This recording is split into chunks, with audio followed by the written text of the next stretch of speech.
So in SolidWorks, I believe it's under View, Display. Yes. Under View and Display is Draft Analysis. Now I'll show you how that works. So if you go and load that, or if I load it now to show it to you, so under View, Display, Draft Analysis, it's going to ask you basically what plane is the part line on, or what is your parameter. Again, the best way to think about it is where is the part going to be split. So let's say, again, the way I've designed this is that it's split about the middle here on the, I think it's the front plane? Yeah. And here you can see the minute I click on that front plane, it now colors my part and it shows me the way that this would be molded, okay? So this is a pretty straightforward part. Because all of this is in green, basically what you're looking for is any pockets of like green surrounded by red or vice versa. I'll see if I don't know if I can easily create that. Because anytime you have, sorry, I'm struggling explaining this. Let me think about it.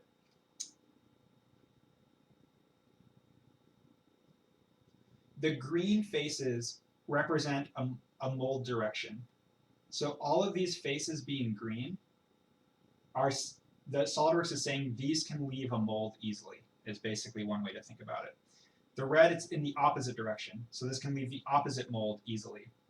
If you have a piece of red circled by a bunch of green, that means that it's going in the opposite direction of the green. That means that red part is going to get caught on the tool. That's the best way I can explain it. You can change the amount of degree here. Anything yellow means there's no draft on it.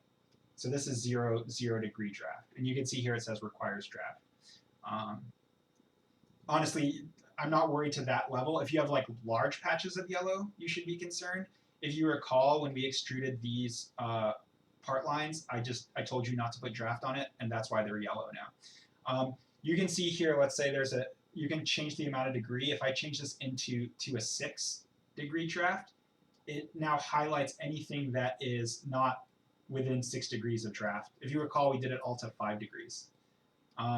And here you can see, like on some of the edges, because it's curved, this satisfies the 6 degree draft requirement. Anything yellow, I mean, I'll be honest, I can't imagine something that requires 6 degrees of draft. I'm just using it as an example. Anything that's yellow will probably have like tool marks, like I mentioned at the start of the lecture. If you pull something out and it's kind of caught on the tool, it's going to leave marks on it and not look good. So another way to treat this too is, let's say you want to mold it left to right. Again, here I can select this right plane. I can go to View, Display, Draft Analysis. This was designed to have a part line from the beginning.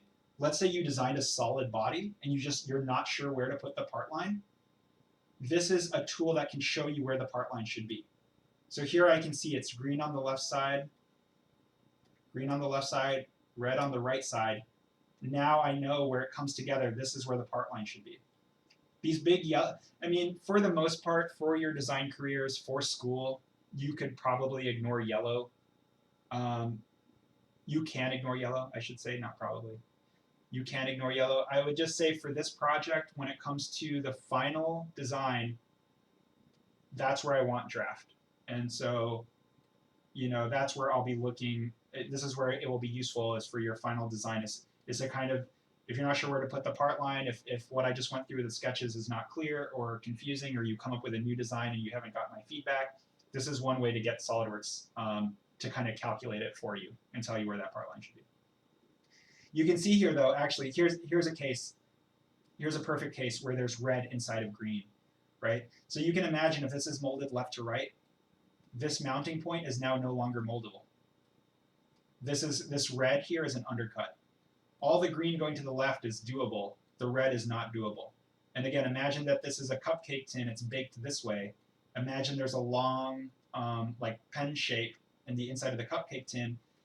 Anything below that pen shape is going to get ripped out, and it's going to be a sad day for cupcakes. Because all your hard work, and it's just going to look like a bunch of crumbs. So if anything, pay attention to part lines for the sake of, again, making things be feasible. Okay, any questions on that tool?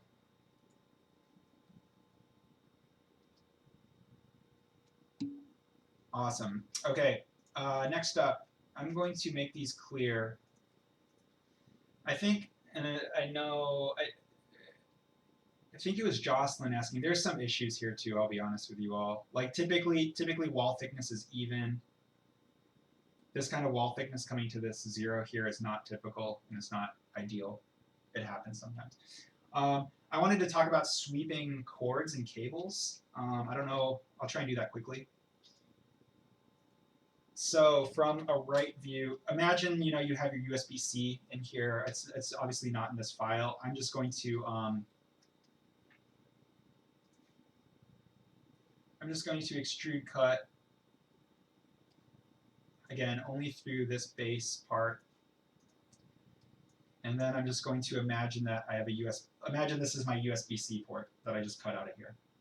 So imagine that we want, again, if you have like a clear concept, that's where I think it's going to be helpful to have cables. Again, I want to be absolutely clear. You do not need cables. Cables are a nice to have.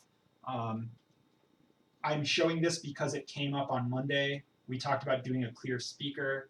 And I said, if you're going to do any transparent kind of object, it makes sense for this project because you're going through the trouble to put in components. You may as well show them off, or if it makes sense for your concept, if it's something aesthetically you want to go for. The trade-off with that is if you want it to be a clear object, then I think it would be beneficial to have all the details such as cables. So again, if I can state it as clearly as possible, cables are not required. They are optional. I do not expect them. If you have a clear object, then I do recommend cables, and in which case, this is how I would do it. So from the top plane, really here, as long as you pick a plane that starts within the object, I think that's good. I'm just going to make up, cables can be single, they can be double wires. Here, I think I'm just going to do this one as a triple. You could set all these to be equal. I'm just kind of, again, just roughing this in. T for trim tool. Don't forget that that exists. Now you can have this kind of like, it looks like 3 wires stuck together is what I'm going for there. The other thing that would be helpful actually from this top view, well, it's not necessary. It would make my life easier though if I aligned this properly to the outlet, but I'll show you, we'll find a way to make that not an issue. So there's the start of my cable. I would do cables with sweeps, hopefully no surprise there. I would do cables with splines. So again, I'm going to start in the center because that's where my sketch was. It's about the center plane. That's another good reason why you might want to use existing planes, is you can know where they are. This here, I'm just going to drag this down. You can see I'm stopping the spline a little bit short of where my USB-C port would actually be, or component would be. I'm going to exit that sketch. And now we can see I have this, the shape and then the sweep line. Again, ideally they're attached to each other, but it's not necessary. So I'm going to click on sweep here. For the shape, I'm going to click on my 3 shapes, these 3 circles that I made. For the path, I'm going to click on this spline. Again, I'm going to check, open up options and uncheck merge results. Try not to forget about that merge result thing. That's going to cause you issues if you don't pay attention to it. And I'm going to check that box. And now you can imagine if I properly aligned this, it would have made our lives a bit easier, but I'll show you how to fix this with it not properly aligned. You could actually most simply just use the move body command. I would say this is not ideal because you want to plan for it ahead of time, but if you're in trouble and want a quick fix, you could do something like this. So that's one option. Ideally, you have the cable come from somewhere that makes sense. Like this doesn't really make sense to me. Now it depends, the way you do your render, you may not notice that though. So that's the other thing. Just like Project 3, depending on how you set up your renders, you can hide some crimes. Like I said, the reason I bring up Project 3 is you only had to render it from that one angle, so you didn't have to build anything that wasn't visible. Now, let's say you do want it to start from here because this is maybe more logical, I don't know, but you want it to also come off to the side a little bit. I'm actually going to delete this sweep for now. It's a bit of a recap here. From the top plane, I'm going to take another spline and go from here to the center of my port here. And then just play with this spline so that it kind of does what I want it to do. Right? We want this to curve this way. And now I believe if I select both of these sketches, both this curve, and if you go to, let me right click on here. Is there curves in here? It's not. Oh, it's in here. Under your features tree, under curves, if you click on this, you can say project curve. And what this does is it takes two sketches and it combines them into one.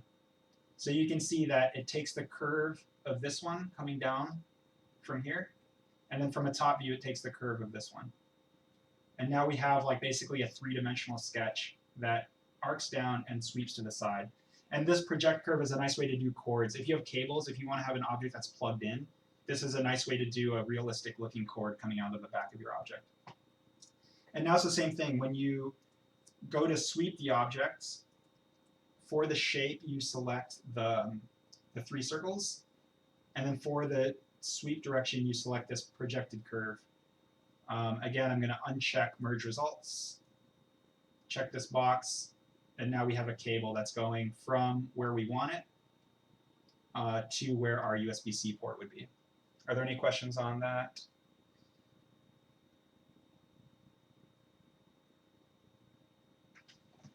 I'm going to assume that is a resounding. Okay, cool. Thanks, Alex. Okay, I know I'm running low on time here. I'm going to swap to this camera view.